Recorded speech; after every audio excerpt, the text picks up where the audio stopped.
exits to my right and to my left, as well as to the back where you entered, just in case there is an emergency. At this time, I'd ask if everyone would silence all their cell phones and cell phone devices, as we record these particular sessions. And the official conference begins later this evening at 6 o'clock. But if I can ask you to get ready for Dr. Burgess. Let me just give you a little bit of a biography of him. Professor Stuart Burgess has taught engineering design at Cambridge University and Bristol University in the UK. He's won a number of national awards for engineering design, and it's exciting to have him over here in the States, so give him a warm United States welcome to Professor Burgess.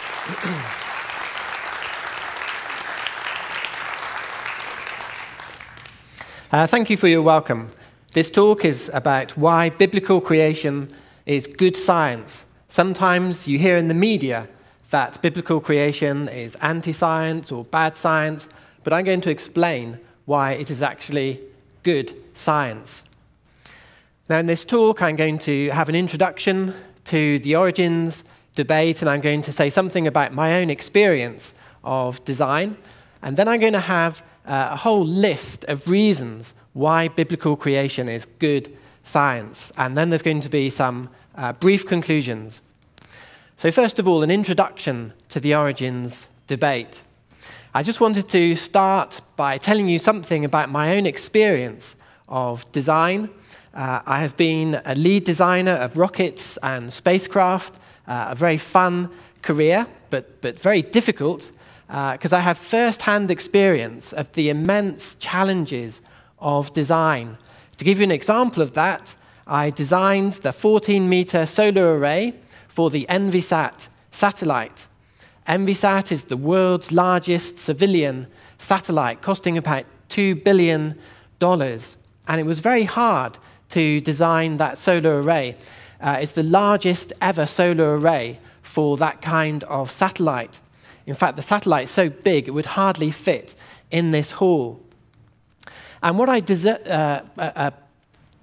the thing I learned about design is that design does not happen by chance. Let me just tell you about the challenges of design. I just noticed the slides are not... actually, can I just ask the AV people, the slides should be coming up. Yeah. I thought I was running ahead of myself a little bit there.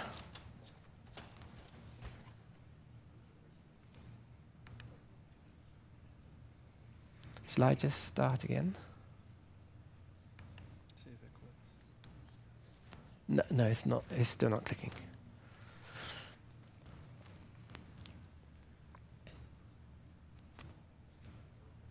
Shall I try? Oh yeah, it worked then. It worked then. Shall I start again? Okay, the slides seem to be working now, so we'll start that again. This talk is about why biblical creation is good science. You hear in the media that biblical creation is supposedly anti-science or bad science, but I'm going to explain why it's actually good science. Now, the contents of my talk are going to be... actually, I can't see it now on this. I can't see it on my screen. Now, could you just help me again?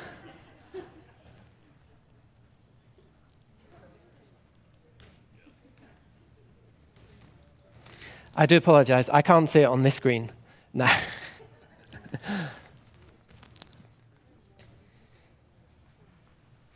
We need some designer computers. Sorry. The devil's not in the details. Shall I try again? It's only coming over there. Yeah, bear with us on this. So it's either usually this doesn't happen, but we appreciate you guys bearing with us on this. Just not doing both. I'm always fascinated how well it works before you get up there. But I actually gave a lecture earlier today where I walked up and my computer completely shut down, so I understand completely.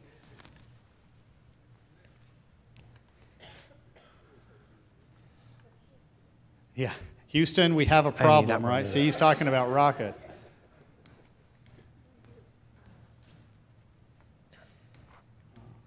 All right.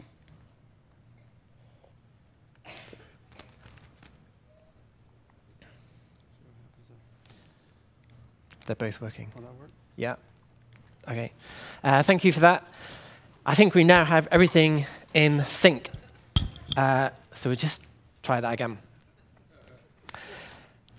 This talk is about why biblical creation is good science. You sometimes hear in the media how biblical creation is supposedly anti-science or bad science, but I want to tell you that it's actually good science. In this talk, I'll give an introduction to the origins debate and tell you a little bit about my own background. Then I go through a whole list of reasons why biblical creation is good science, and then some conclusions. So first of all, an introduction. And I want to tell you about my own experience because I have a background as a lead designer of rockets and spacecraft, a very fun career, and I have first-hand experience of the immense challenges of engineering design. To give you an example of that, I designed the 14-meter solar array for the EnviSat satellite. EnviSat is the world's largest civilian satellite. It cost about $2 billion. It's so big it would hardly fit in this hall. And from that work, I learned that design does not happen by chance. Just to illustrate this, here's a picture of the gearbox that I designed for the EnviSat satellite. It has 3 of these gearboxes. This is what I call a double-action worm gear set. You don't have to understand it, but believe me, it is complicated. And I have a world patent on this gearbox. Just to tell you some of the challenges of design. Design requires intense creativity. I had to spend literally months sweating and working hard to invent this brand new gearbox, which is completely different to any other kind of gearbox. If someone said to me, well, all you had to do, Stuart, was just evolve this from another kind of gearbox, I would actually feel very offended, because that was really hard to design. So design requires intense creativity, but it also requires intricate detail. That equation on the right-hand side of the screen, that is actually one equation. That is the mother of all efficiency equations.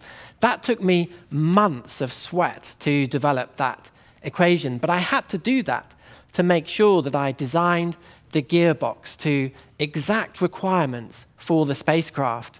And that is hard to do. And so through my experience of spacecraft design, I absolutely discovered that design does not happen by chance, contrary to what you sometimes, the message you seem to get from evolutionists is that, well, the world could just appear by chance. And I believe that that message that design does not happen by chance is true not just of technology, but also of natural systems as well, what we see in creation. I also want to tell you that design is an emotional activity. This is something you don't learn at university or college, but it can be a very emotional activity. The EnviSat satellite was launched on the 1st of March 2002 in French Guiana, and the most critical operation was the deployment of the solar array, which I designed. And it was actually the first ESA launch streamed live on the web. I remember halfway through the project to design EnviSat, the manager of the whole program, he called me into his office and he said, Stuart, do you realize there's only one solar array on this satellite? And I said, yes. And he said, this satellite costs $2 billion. And do you realize that if, by the way, it's your solar array, do you realize if your solar array does not deploy within 50 minutes, then the whole mission is dead? And I said, I didn't know that. And he said, well, if you could remember that for the rest of the project, I would really appreciate that. And so I did. Then 2 weeks before launch, 2 weeks before the 1st of March, I began to feel physically sick, and I could not sleep.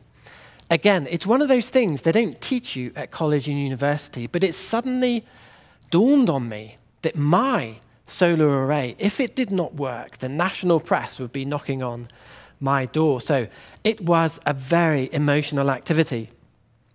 Now what I'm going to do is show you a video of the actual launch of ENVISAT to give you a little glimpse of the excitement of building something and sending a satellite into space.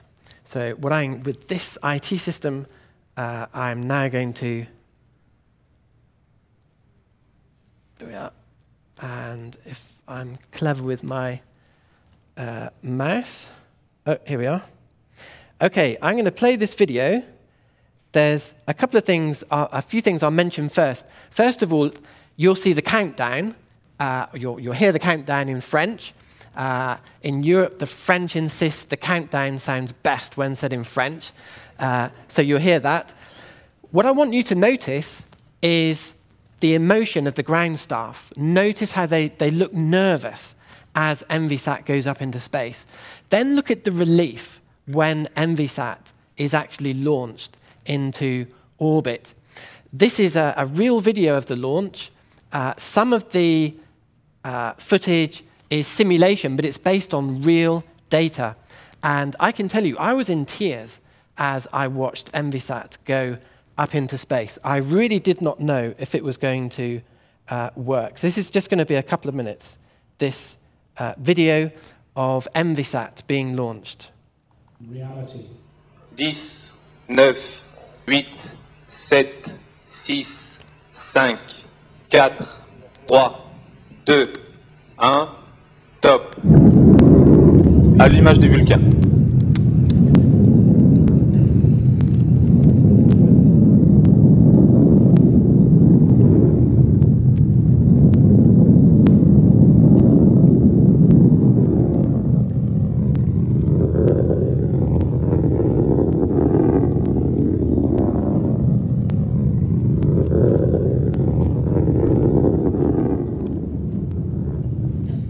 Within 3 minutes of liftoff, the giant boosters, performing their roles superbly, separate.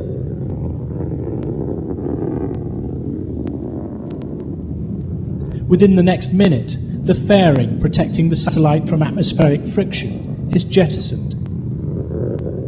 ENVISAT is now travelling at more than 10,000 kilometers per hour.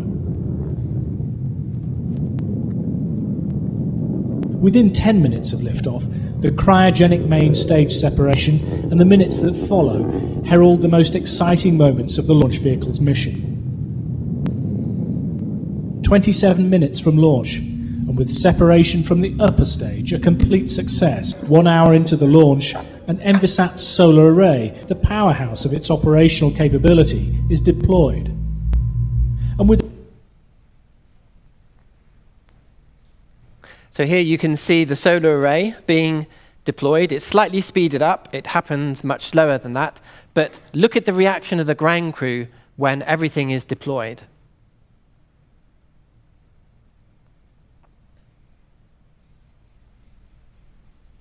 that is released into near-perfect orbit. Bravo, le satellite. This is the most sophisticated, innovative laboratory ever put in space to study the Earth and to monitor the environment. But ENVISAT is not just for science. I would like to think of ENVISAT as our cornerstone for the Living Planet program of ESA, in which our intention is to serve the citizen. There were a lot of tears at the end of that launch, I can tell you. It was a great relief. Now we're back onto here.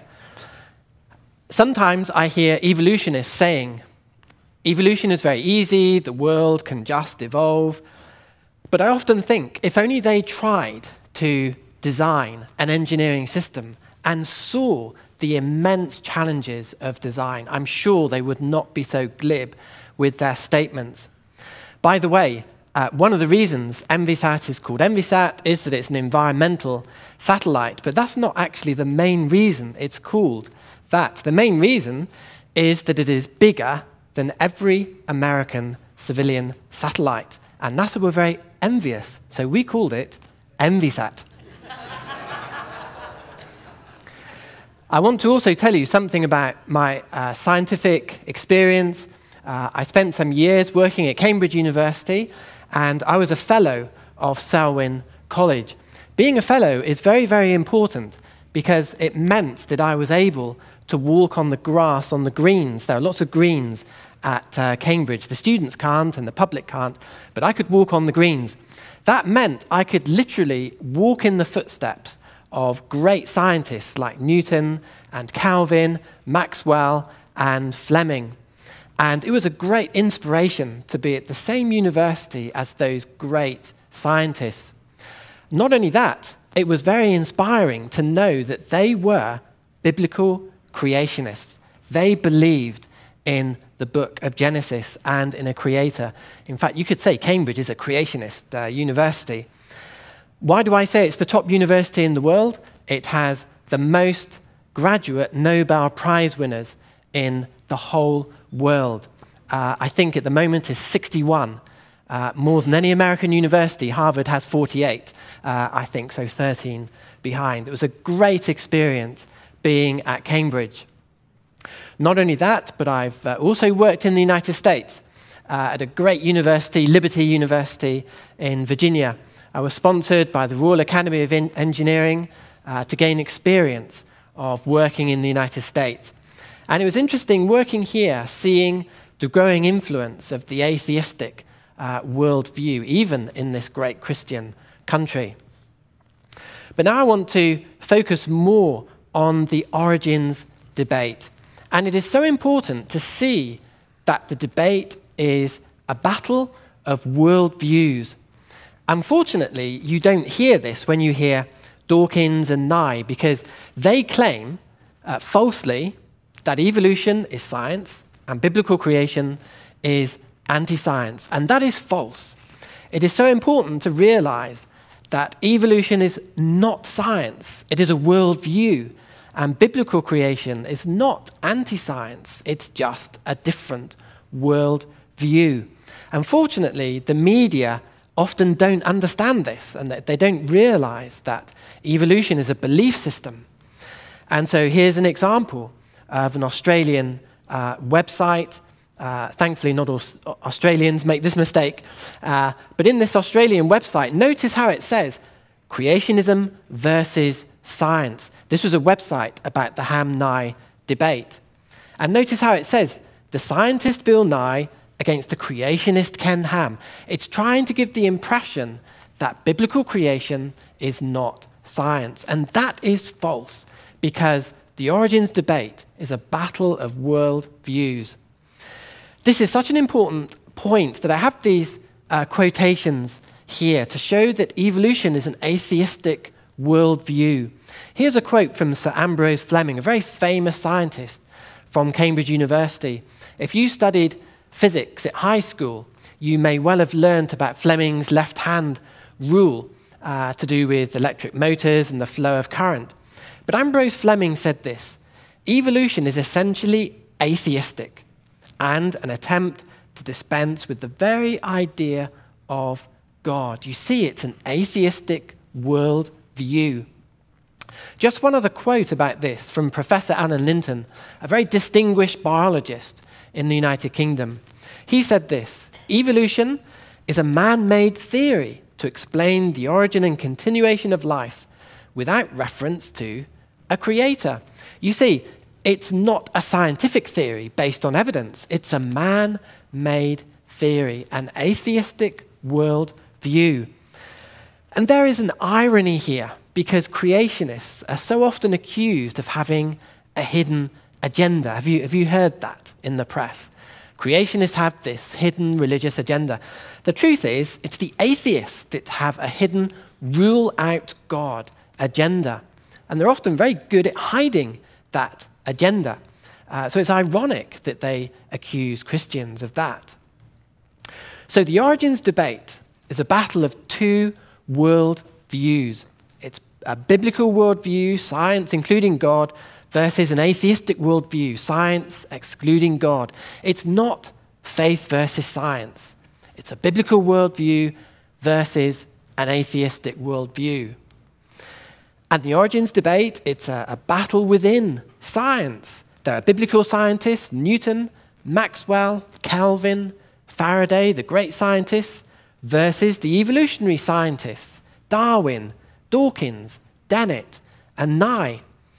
I've decided to stand shoulder to shoulder with Newton, Maxwell, Kelvin, and Faraday.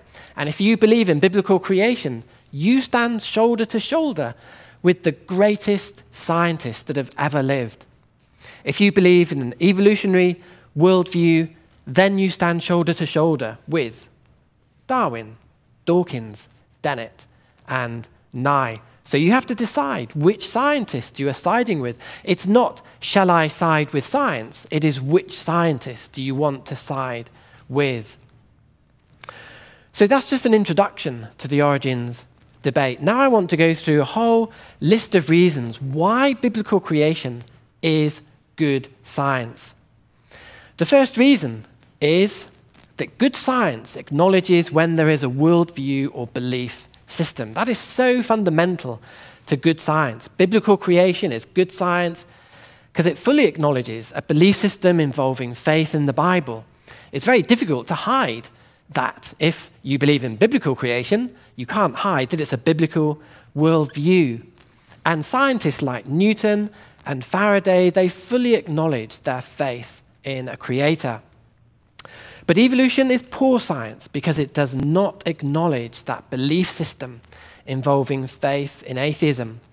And if you look at Dawkins and Nye, they do not acknowledge their faith.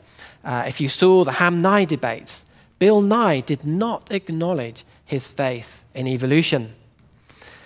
Here is the claim that evolution is a fact. To Richard Dawkins, it is so important to him to portray evolution as a fact. So you have these quotes: evolution is a fact, beyond reasonable doubt, beyond serious doubt, beyond sane, informed, intelligent doubt. You see how important it is to him that people see evolution as a fact. And then he says, no qualified scientist doubts that evolution is a fact. You see how important that is to Richard Dawkins. But the reality is different. Evolution is an atheistic belief system with assumptions. There is no proof or solid evidence for evolution, and many scientists reject evolution despite what Dawkins claims. Let's go through those 3 points. Firstly, evolution is an atheistic belief system with assumptions. Here's a famous quote from Sir Julian Huxley from 1942. He said this: modern science must rule out special creation. And there you have it, an assumption. What he should have said is modern science should be open-minded. But he didn't say that. He said modern science must be closed-minded. It must rule out special creation. And here's another quote from Dr. Scott Todd that explains a similar thing. He said this: even if all the data point to an intelligent designer, such an hypothesis is excluded from science because it is not naturalistic. Notice he didn't say modern science should be open to all the evidence. He didn't say that.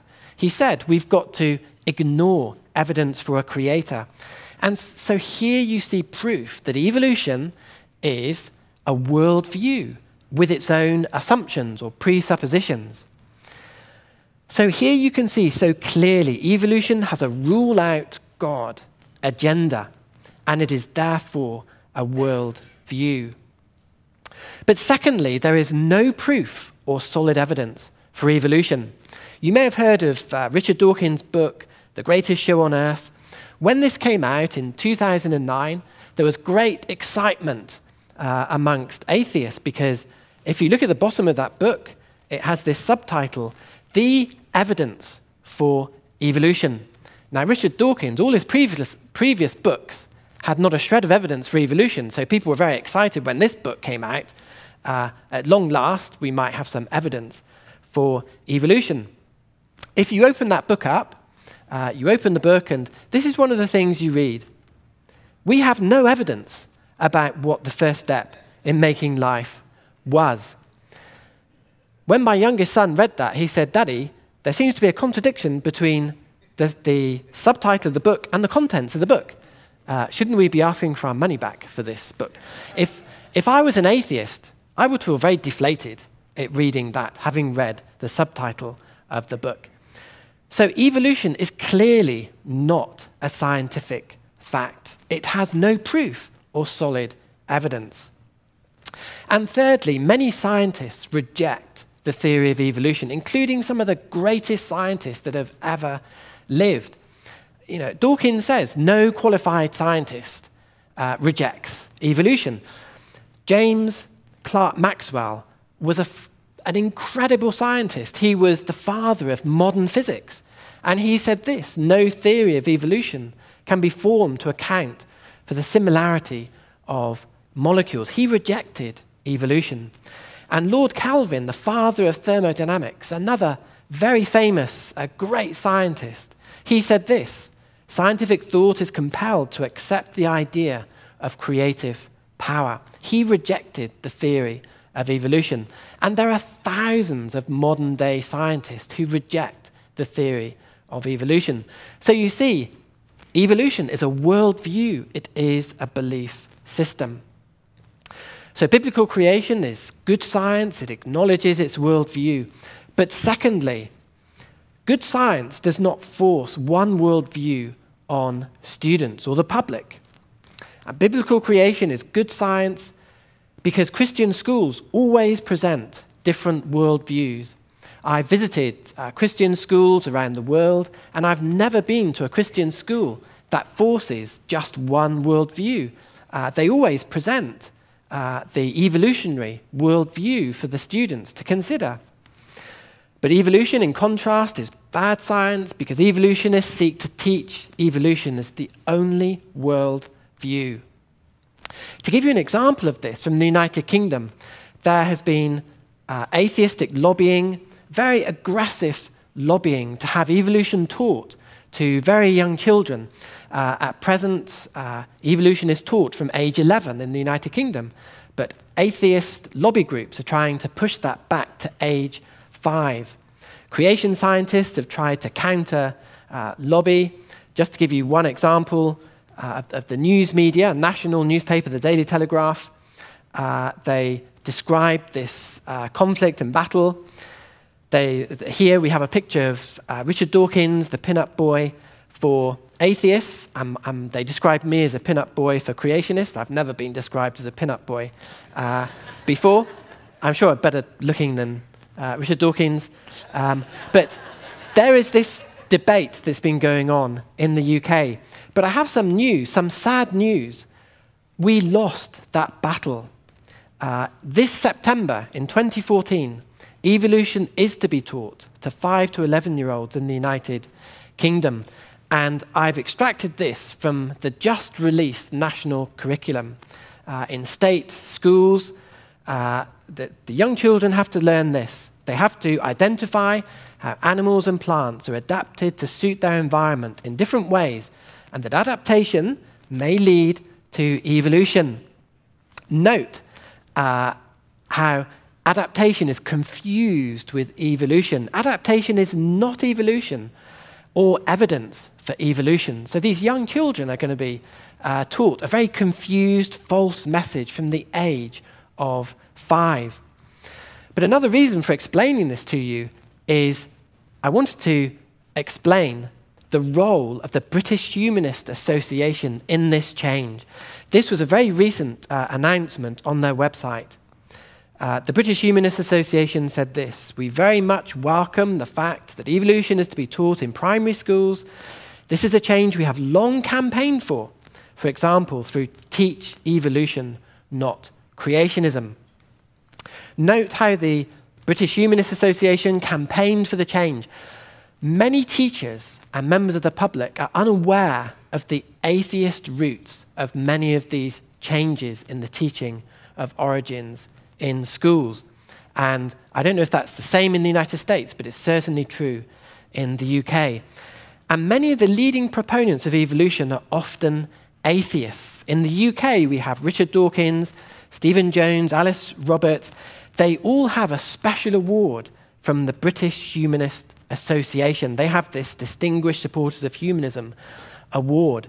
So you often find proponents of evolution are also hardline atheists. And I don't know if you find this here in the United States. Daniel Dennett, Eugene Scott, hardline atheists pushing evolution.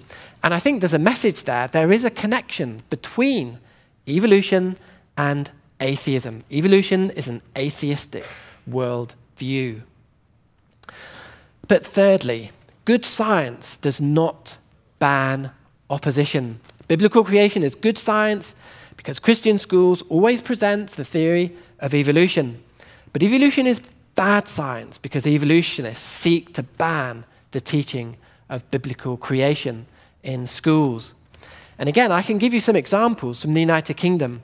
Atheist groups have aggressively lobbied the United Kingdom government to ban biblical creation. Here's a quotation from Sir David Attenborough, who said the teaching of creationism should be banned in science lessons. Notice again this implied message that creationism is not science. It's something different to science. That's a falsehood. Just to make a note here, if Isaac Newton were here today, atheist lobby groups would ban him from going into science lessons because he would talk about his faith in a creator. But if you think this is a worrying trend, look at this quote. Dr. Alice Roberts, a professor of public engagement in science in the UK, has said this recently. New laws are needed to stop private Christian schools teaching creationism alongside evolution in science lessons. That's a bit worrying, isn't it? This could be coming across to the United States as well.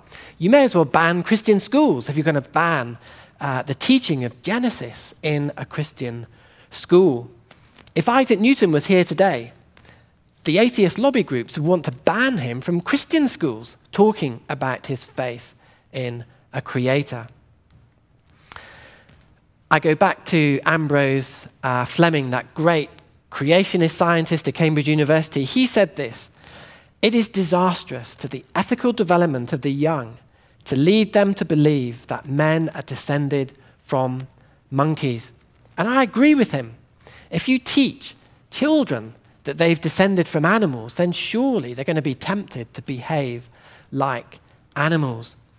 And if Sir Ambrose Fleming were here today, I'm sure he would be appalled at the pressure being applied by the atheist lobby groups on governments to teach evolution in schools. Then fourthly, good science does not intimidate opponents. That is not the method of true science. Biblical creation is good science because creationists are happy to debate and reason. That's always been my experience. But in the modern world, sadly, creation scientists are intimidated and bullied. And I can now give you some personal experience and anecdotes of that. First of all, scientists are intimidated if they sympathize with creationism. This is what Richard Dawkins has said. It's quite a famous quote. You may have heard of this before. Anyone who claims not to believe in evolution is either ignorant, stupid, insane, or wicked. And there's a message there for scientists today. If you sympathize with biblical creation, you're going to be labeled as ignorant, stupid, insane, or wicked. And that's not good science, to intimidate that way. Richard Dawkins also said, this is a quote I had earlier, "No qualified scientist doubts that evolution is a fact." What he's really saying there is, if you're a scientist who doubts evolution, he considers you as not qualified. So these are ways that scientists get intimidated. The consequence of these kind of quotes are that academics are fearful of expressing support for biblical creation. I know academics in my university who really would like to expose the weaknesses of evolution, but they are fearful of doing that. I know a very distinguished microbiologist in my university who told me, he said, "Stuart, I would like to create a unit exposing the weaknesses of the theory of evolution." But a few weeks later, he came back and he said, "Stuart, I cannot do it.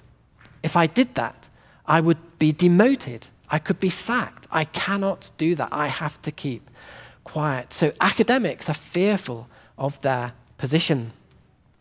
And scientists are intimidated in other ways. This is something Stephen Jones has said. He's an academic and a columnist in the UK. He said this: creationists spread pure poison. That was the title of his article. Inside the article, he didn't have a shred of evidence of how creationists spread pure poison.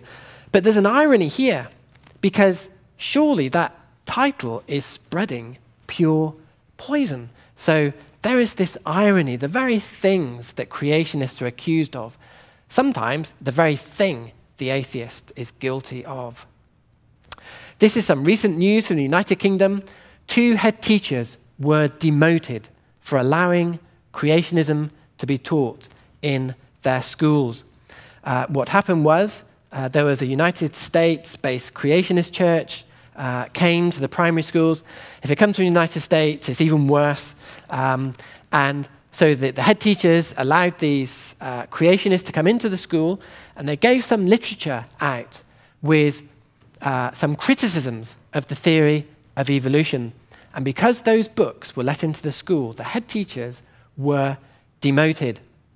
So it's getting tough to be a teacher, to be a scientist. It's getting very tough. Teachers have said to me, what can we do? Especially with this new law coming up in September, the teaching of evolution in primary schools, teachers have asked me, what can they do? It's really hard. One of the things I've recommended to teachers is that they tell the children that some of the greatest scientists that ever lived rejected the theory of evolution.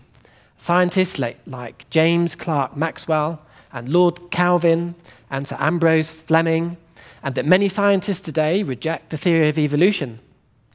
And if anyone complains about that, just say you are quoting facts of history and facts about life today, and surely they cannot be demoted for quoting facts and history. Creationists are sometimes labeled as an insignificant minority. This is what Richard Dawkins has said about myself and Andy McIntosh. It's a great privilege to be lumped together with Andy McIntosh in this way. But Dawkins has said, my purpose is to convey the sheer magnitude of the error that Burgess and McIntosh are attributing to their hugely more numerous establishment colleagues who accept evolution. Actually, I dispute that, because my experience is many scientists do not fully accept the theory of evolution. But again, this is this labeling of creationists. Scientists are threatened if they sympathize with creationism. I've had many abusive emails from atheist organizations. I'm going to show you one now. This is from the Brights Atheist Organization. I don't know if you have these also in the United States. But I'll read you the email. Dear Stuart, I have heard that you welcome discussion with your students about design in nature. Well, that's quite difficult to avoid because I teach that subject, and I'm also co-editor of an international journal of design in nature, so it's quite difficult to avoid discussing it with my students. We would regard such a situation as being very serious and would seek to ensure you are called to account. And then he says, as always, we wish to be fair before proceeding to the next stage. One of the worrying things about these emails is they never really explained what the next stage was, whether it was abduction, assassination, or torture. So this was from John Wiltshire and the Brights Atheist Association. But creation scientists are targeted. And we also have these extreme anti-creation websites. I'm sure you've heard of the National Center for Science Education in the United States, a very extreme anti-creation website. And they inspired the creation of a similar website in Britain. This is one thing I wish the United States hadn't exported to Europe, because what has started in Britain is the British Center for Science Education, a group of atheists who pretend to be scientists. Actually, they don't even have a high school science qualification between them, but they claim to be scientists and write some really nasty things about creation scientists. Here's one quote about myself. Burgess is a hardcore fundamentalist and leading creationist in UK academia, the one that actually frightens the author of this article the most. I'm labelled as the most frightening person in the United Kingdom. I was very brave of you to have me over here for this conference. And he goes on to say, we plan on writing to heads of department at his university to tell them about his creationist beliefs. They did that. The first I heard was when a famous physicist, Sir Michael Berry, wrote to me and he said, Stuart, is it true that you think I work for the devil? And I said, have you heard from the British Centre for Science Education? He said, yes, that's where I got this information from. Then I explained they've hardly got a high school qualification in science between them. And he said, okay, thank you for explaining that. But it does lead to some quite embarrassing situations. And sometimes creationists are named and shamed in the national press. This is the front page of the Times Higher Educational Supplement, a national newspaper in the United Kingdom. Notice the headline, Intelligent Design Creeps Onto Courses. The implied message is that there's something bad going on. And underneath there was a quotation, evolution is disastrous because if you teach people that they are animals, then it is inevitable that they will behave like animals. I remember having a coffee when I was at my university. I was in the coffee room, and my professorial colleagues said, hey, Stuart, have you seen this quote about evolution is disastrous? And they read it out to me. And I said, that sounds a bit like Ambrose Fleming, but it sounds a good quote. And that's pretty, whoever said that was a very brave thing of them to say that. They'll probably lose their job. And I said to my colleagues, so who said that? And they said, well, Stuart, it was you. It's got your photograph and it's got your name. So then my colleague said to me, it's been nice knowing you, Stuart. It's been good to work with you. Actually, I didn't lose my job, but again, that was a bit of an awkward situation. Many scientists keep quiet about their doubts on evolution. This is the result of this intimidation. I know many scientists who would love to speak out, say something to the press, the weaknesses of evolution, but they are too fearful. Many scientists wait until retirement to express their doubts about evolution. Earlier, I quoted Alan Linton, that biologist in the UK. When he was retired, he said, evolution is a man-made theory. If you ask him, why did you wait until you retired to say that? He'll say, well, if I said it earlier, I would have had to have retired earlier. So I had to wait until that point. I know biologists who are refused posts because they say they believe in biblical creation. That's very unnatural selection. Intimidation is not the method of true science. And when you think about all that intimidation, isn't there a message in that? Doesn't that tell you there's something wrong with the theory of evolution? If proponents have to resort to that kind of intimidation and bullying, surely they're worried about something. Surely they're very defensive about something. But number 5, I want to explain that biblical creation best explains the origin of the universe. This is another reason why biblical creation is good science. Conservation laws support biblical creation. The first law of thermodynamics says that matter cannot be created or be destroyed. And there's a simple conclusion from that. Only a creator can explain the existence of a vast universe that we live in. And the Big Bang Theory contradicts that first law of thermodynamics, because the Big Bang Theory says there was nothing, and then nothing exploded, and there was something. Well, that contradicts that first law of thermodynamics. Conservation laws are so important. In my university, one of the first things we teach our engineering students is the first law of thermodynamics. It is so important for design and for engineering. I could not do my designs without the first law of thermodynamics. I've worked on the British Skylark sounding rocket, and when I worked on the design of that, I could not have designed it if I couldn't do a calculation of the change of fuel into energy. I had to use the first law of thermodynamics. At the moment, I'm working with Team GB to design racing bicycles for the Rio Olympics. I could not do that without using the first law of thermodynamics. And I'm working with Triumph Motorbikes to design better motorbikes. I couldn't do that without using the first law of thermodynamics. And in the origins debate, we cannot ignore that first law, and that first law supports biblical creation. There's an irony here that biblical creation is often called God of the gaps. Have you heard that? There's some gap in knowledge, and supposedly Christians fill that gap with God, so it's called God of the gaps. But actually, it's the Big Bang Theory, which is God of the gaps. A child says, "How did the universe come into being?" And the atheist says, "The Big Bang did it." It's the God of the gaps. Again, that irony, the very thing that creationists are accused of, it's true of the Big Bang.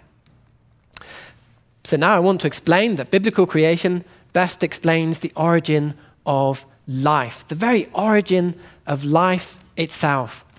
Information laws support biblical creation.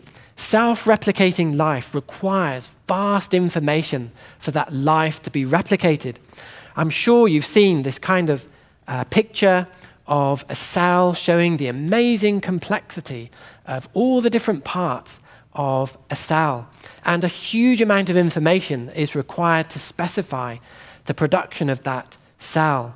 Information always comes from an intelligent source, and a creator is therefore needed to create life. The empirical evidence supports biblical creation. There have been searches that have taken place by evolutionists to find a simple organism. Because for evolution to be possible, the first organism must have been very, very simple, perhaps with just a few units of information. And there should be evidence today of such simple organisms. And evolutionists have put in great efforts to find such simple organisms. But do you know what has been found? This is the result of the search.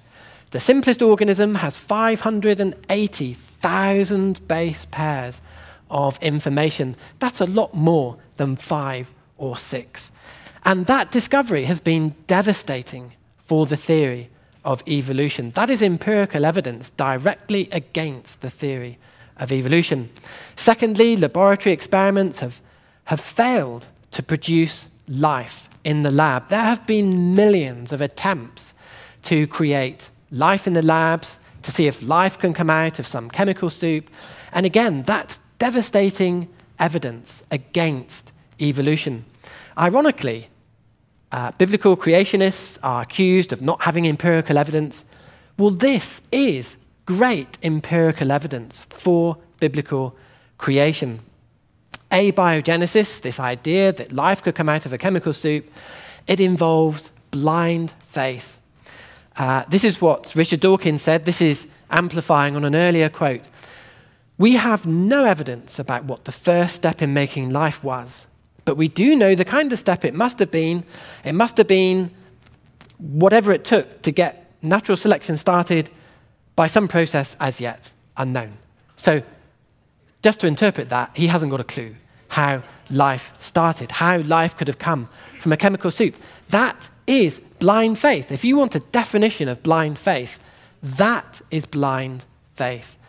And there's this irony that biblical creationists are accused of blind faith. But the truth is, it is the opposite. The absurdity of abiogenesis.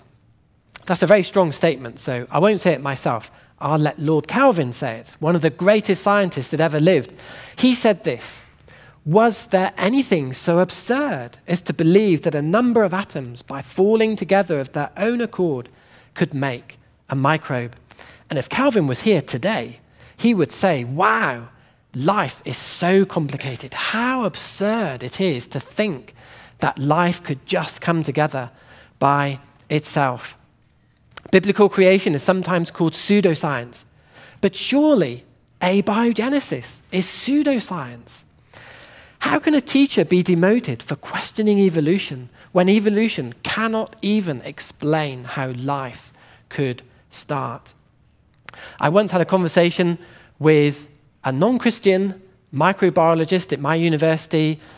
He was a very senior microbiologist, a very senior scientist. And I said to him, what do you think of abiogenesis? As a non-Christian, what do you think of it? And he said, Stuart, it is black magic. It is utter rubbish. What Christians believe is far better. I wish he could say that to the media. If you go to the top and you speak to very qualified microbiologists, that is the thing that they will confess. Then number 7, biblical creation best explains the origin of kinds. This is another reason why biblical creation is good science.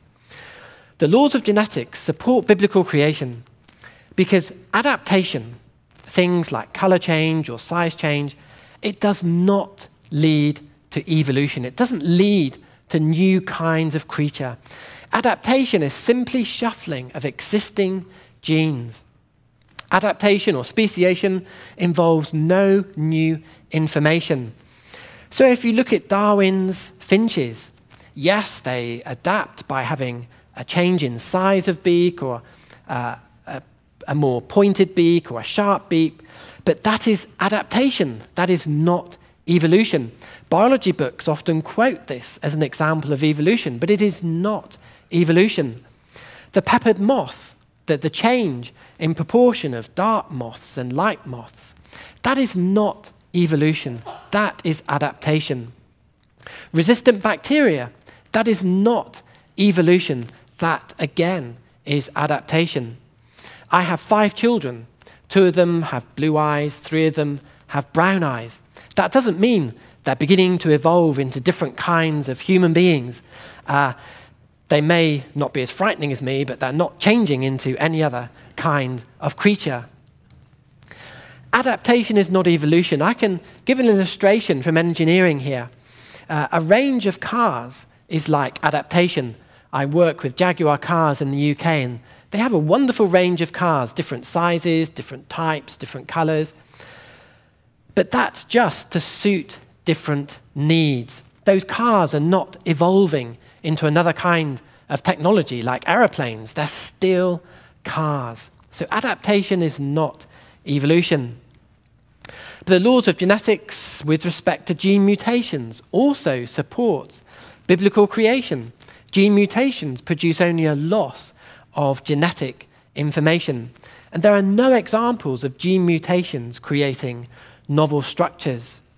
Gene mutations cause only deformities or neutral changes like the picture is showing here. Again, I can illustrate this from engineering. A spacecraft may have 100,000 components. A random change to a dimension never improves the design. A random change results in a loss of information. On the screen is one of my favorite components. In fact, I take this around with me, this worm gear. It's at the heart of that solar array, so it's very close to my heart, and I take this around with me. This one component has about 100 units of information that specify it. You can see lots of the dimensions there up on the screen. If you were to change randomly one dimension on that shaft, it would probably be catastrophic for the spacecraft. It would not improve the spacecraft. It would not begin to evolve it into another kind of spacecraft. It would be catastrophic. If you were just about to get on an aeroplane and the maintenance engineer came up to you and said, I would just like to tell you, just for fun, I've randomly changed one of the components on all the jet engines.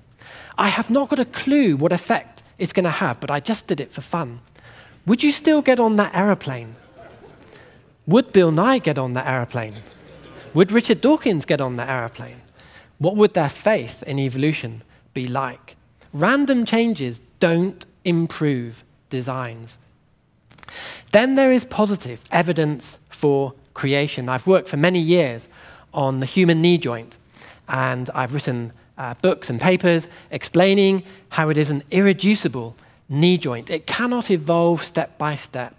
It has a wonderful cam mechanism, the way the bones roll together. It also has a 4-bar linkage mechanism inside, the way it guides the bones. Every mechanical engineer knows that a 4-bar mechanism cannot evolve step by step. I've published this work in many secular journals. Just last year, I published this in the American Society for Mechanical Engineers, describing the intricacies of design of that knee joint. And that is evidence that we were created, we were not evolved. I've asked evolutionists to explain to me, how do you think the knee joint could evolve? One of the things they say to me is, you need a degree to understand the 4-bar mechanism. How can you expect me to explain how it could evolve? To which I say, well, if you don't understand the knee joint, how do you know that it could evolve? To which they sometimes say, I have faith that it could have evolved. I've also done work on peacock feathers and published this in journals like the Institute of Physics. Peacock feathers have an amazing beauty. They have bright optical colors, not colors due to pigment, but they have these precision thin film layers that give structural interference. The layers of keratin on a peacock feather are so thin, they are comparable to the wavelength of colored light. And those thicknesses are so incredibly precise that you get different colors across the peacock feather. You get iridescent colors that change with the angle of view, and you get a digital pattern. The segments are so tiny, and there are loose barbs and tight barbs, many wonderful, beautiful features in the peacock feather. Those beautiful features require vast information in the genetic code, and there isn't even a selective advantage. So here again is very positive evidence for biblical creation. I've asked evolutionists to tell me, how do you think this could evolve? And they said, how can I explain how that could evolve? I need a degree in physics to understand the intricacies of a peacock feather. To which I say, well, if you don't even understand the peacock feather, how can you believe that it evolved by chance? Then number 8, another reason why biblical creation is good science. Biblical creation is good for science. It has a good effect on science. Here is a myth that we heard from Bill Nye in the Nye-Ham debate. Bill Nye said this: if creationism is taught to children in the United States, the country will fall behind. That was his claim. But that is a myth. The truth is the opposite. Biblical creation is good for science. Biblical creation inspired a revolution in science. The founding scientists, the greatest scientists that ever lived, scientists like Newton, Kepler, Pascal, Boyle, Euler, Bernoulli, Maxwell, Kelvin, they were inspired by the Bible. And many scientists today are inspired by biblical creation. Biblical creation also has a great advantage that it gives a scientist a high view of creation and an expectation of very good and excellent design. And to see where this can be an advantage, you can look at DNA. When scientists looked into the genome in the 1980s and 1990s, the term junk DNA was used to describe all non-coding DNA, which was 97% of the genome, because they didn't understand these sections of the genome. And the evolutionary scientists said, it must be junk. But instantly, creation scientists put their hand up and said, hang on, that will not be junk. If you have a high view of creation, if you believe in biblical creation, you have an expectation that it will be excellent design. And since 2000, biblical creationists have been proved 100% correct that junk DNA is not junk DNA. And if they had listened to biblical creationists earlier, they would have learnt that earlier. So biblical creation is good for science. Biblical creation encourages bio-inspired design. The Bible says God's way is perfect, And the Bible says that what God created was very good. And because of that, a biblical creation scientist will want to copy what God has designed. But if you read books by Richard Dawkins, where he says things like this, the human eye is not just bad design, it's the design of a complete idiot. That's what Richard Dawkins says. If you read his books, Richard Dawkins says the world is badly designed, humans badly designed. Everything is badly designed. Everything's black in creation for Richard Dawkins. If you read his books, you would never copy anything in the created world. And you would be held back because engineers who are good, they are keen to copy creation. I can give you a couple of personal examples. I have developed a bio-inspired micro air vehicle. It's a micro air vehicle that mimics the twisting and flapping of a dragonfly. And the micro air vehicle you can see in the screen. My team were very proud of building this vehicle. It has 1,000 components weighing less than 20 grams. And some of the components are so small, there are nuts on that air vehicle that are smaller than a pinhead. If you try putting on a nut onto a screw where the nut is smaller than a pinhead, it is very difficult. One of the things we weren't planning before we designed this vehicle, and I spent many weeks looking for a student with very small hands to put these things together. I was inspired by what God had designed. If I'd read a book on evolution, it would have told me that dragonflies were primitive creatures that evolved many millions of years ago. Don't bother copying that. But I ignored that, and I copied it, and I'm very grateful that I did copy that. Now, on this next slide, I'll see if I can... Yeah, you can see this. It's actually showing the flapping of the wings. Notice how the wings are twisting, not just flapping. And it's that twisting effect that produces the very strong lift. Okay. So that was just a picture showing a prototype that I produced. Just to give you one more example of bio-inspired design, I mentioned the knee joint earlier. My group has also produced a bio-inspired knee joint for robots and possibly prosthetics. In this bio-inspired joint, you can see we've mimicked the cam mechanism of the knee.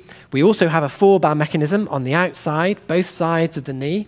And we've done tests and showed this is superior to many man-made joints with ball bearings and shafts. And we've published this in various journals. Again, I was inspired to do this because I have a high view of God's creation. It may be here. I can show you a video of the knee joint working.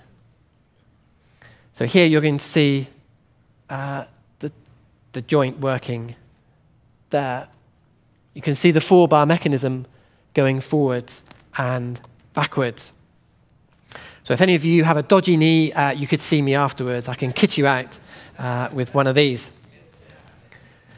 Then, number 9, creationists produce good science. You often hear in the media, biblical creationists, they don't publish work, they don't publish good science, but I want to give you some examples where creationists produce good science. First of all, the MRI scanner, Dr. Raymond Damadian. I'm very thankful to him for producing an MRI scanner. On the bottom of that slide is a picture of my daughter's head. And that picture saved my daughter's life. And if I meet Raymond, I would like to thank him for that, because that enabled surgeons to do life-saving surgery on my daughter. So I very much hope to meet him one day. Secondly, this person is at this conference, Professor Andy McIntosh.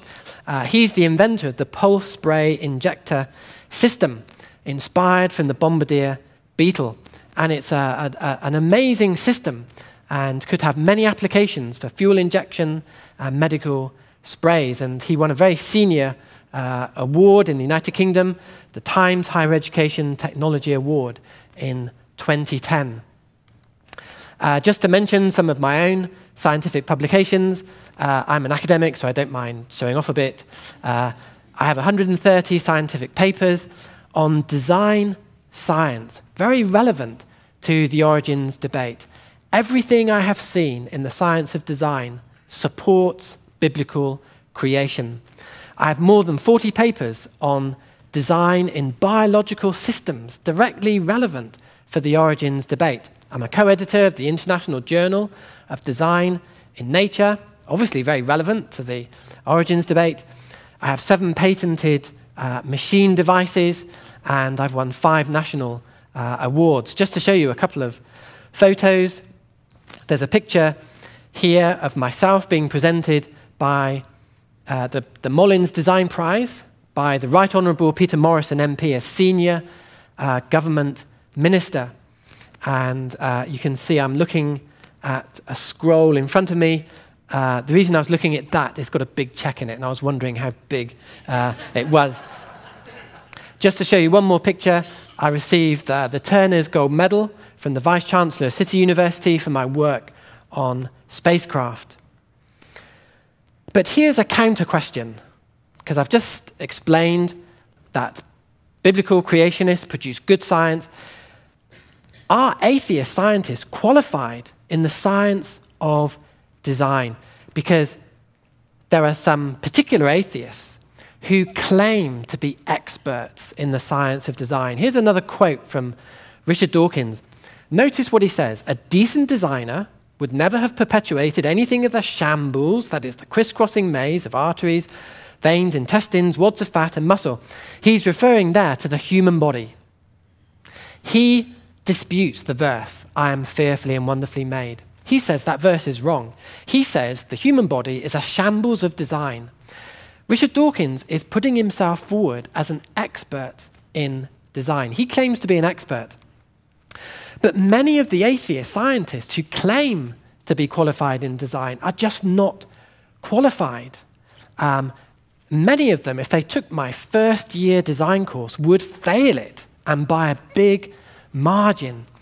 They're not conscious of the things that they do not understand about design. They've not made anything or designed anything. And if they did, I'm not sure if I would trust it. And they are unaware of the challenges of design. Number 10. This is slightly different because I want to briefly explain why biblical creation is good theology. Just try to do it in one slide. Because I would encourage you not to believe in theistic evolution, the idea that God would use evolution to create the world. That is very bad theology, not just bad science, but bad theology as well. The Bible teaches that death and suffering came through sin. Romans 5, verse 12. Death and suffering were not part of God's original creation. It wasn't part of his plan. But if you believe in theistic evolution, then you have to believe that God did nothing in creation. You don't see his goodness in creating the world. And you have to believe that death and suffering were necessary for life. In fact, if you read books on that promote theistic evolution, what you will read is that creation was a package deal that must include suffering. Dennis Alexander has said, God couldn't create a world without suffering. We have to accept this package deal. So theistic evolution is not just bad science, it's bad theology as well. So now briefly some conclusions. Origins is a battle of worldviews. It's the biblical creation worldview versus the evolutionary worldview. It's science including God versus science excluding God. And if you believe in biblical creation, you stand shoulder to shoulder with the greatest scientists that ever lived. Here is the danger of seeing evolution as science. Evolution assumes there is no God. Then, secondly, people think that evolution proves there is no God. And they can't see that, well, that was evolution's assumption in the first place. And that's very dangerous. And sadly, children as young as 5 in the United Kingdom will be told that evolution shows there is no God. This is an email I had after the Ham-Nye debate, because I appeared in that debate. I had many emails, but I wanted to share one with you. This was from a man called Richard, who was from the United States. And he said this: "For 2 years, I thought about the implications of evolution by natural selection, then realized that God almost certainly didn't exist. So I tore up my Bible.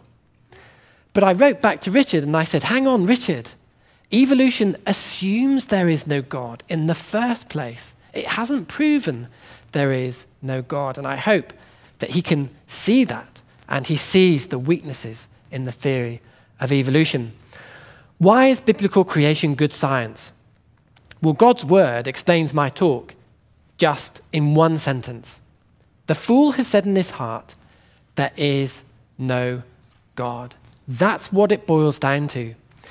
Just to put it another way, the fool has said in his heart, we must rule out God from science. That's what the fool has said.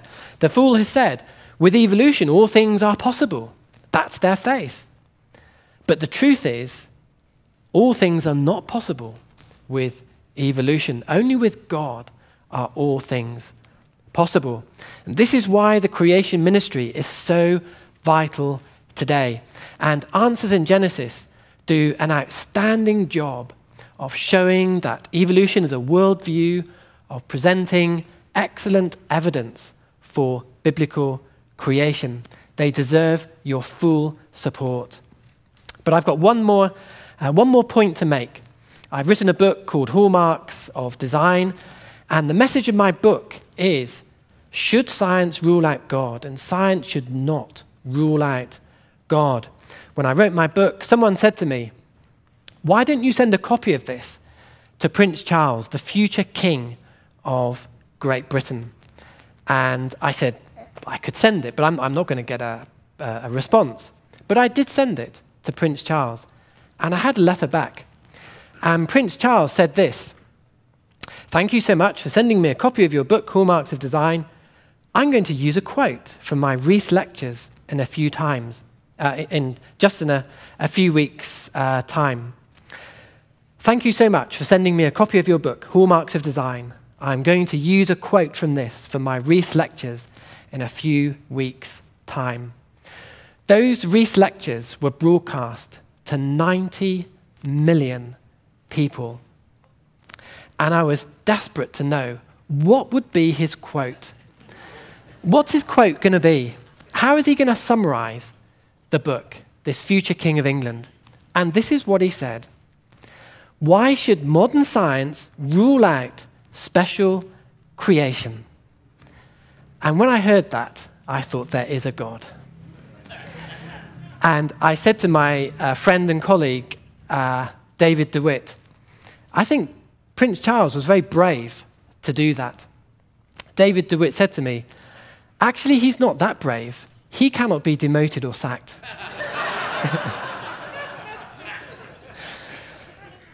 Thank you for your attention.